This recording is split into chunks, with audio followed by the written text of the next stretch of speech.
জঙ্গলের ভেতর শুয়ে রয়েছে বনের রাজারা, মায়ের গা ঘেঁষে দাঁড়িয়ে রয়েছে তার শাবকেরা। সোমবার সকালে সাফারি করতে বেরিয়ে সিংহ পরিবারের ছবি তুললেন প্রধানমন্ত্রী নরেন্দ্র মোদী। নিজের এক্স হ্যান্ডেল থেকে সেই ছবিগুলি পোস্ট করেছেন তিনি। বিশ্বের বন্যপ্রাণী এবং উদ্ভিদকুল সম্পর্কে সচেতনতা বৃদ্ধি করতে প্রতি বছর 3রা মার্চ বিশ্ব বন্যপ্রাণী দিবস পালন করা হয়। বন্যপ্রাণী দিবস উদযাপন করতেই সোমবার সকালে গুজরাটের গির জাতীয় উদ্যানে হাজির হন মোদী। হাতে ক্যামেরা নিয়ে গাড়িতে চেপে সাফারি করতেও বেরিয়ে পড়েন তিনি। সমাজ মাধ্যমে নিজের সাফারি ভ্রমণের ছবির পাশাপাশি তার তোলা কয়েকটি ছবিও পোস্ট করেছেন প্রধানমন্ত্রী। 3 দিনের গুজরাট সফরে গিয়েছেন মোদী। রবিবার সন্ধ্যায় সোমনাথ মন্দির পরিদর্শন করেন তিনি। সেখানে গিয়ে শিব মন্দিরে প্রার্থনা করেছিলেন প্রধানমন্ত্রী। রিলায়েন্স জামনগর শোধনাগার কমপ্লেক্সে অবস্থিত বন্যপ্রাণী সংরক্ষণ এবং পুনর্বাসন কেন্দ্র ভান্তারাও পরিদর্শন করেছেন তিনি।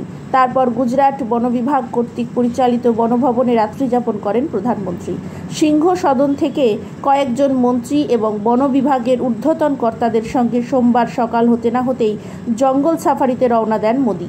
জানা গিয়েছে, সাফারির পর গির বন্যপ্রাণী অভয়ারণ্যের সদর দফতর শাসানগিরে জাতীয় বন্যপ্রাণী বোর্ডের 7ম বৈঠকে সভাপতিত্ব করবেন মোদী। বৈঠক শেষ হওয়ার পর শাসনের মহিলা বনকর্মীদের সঙ্গে এক প্রস্ত আলোচনা করবেন প্রধানমন্ত্রী নরেন্দ্র মোদী।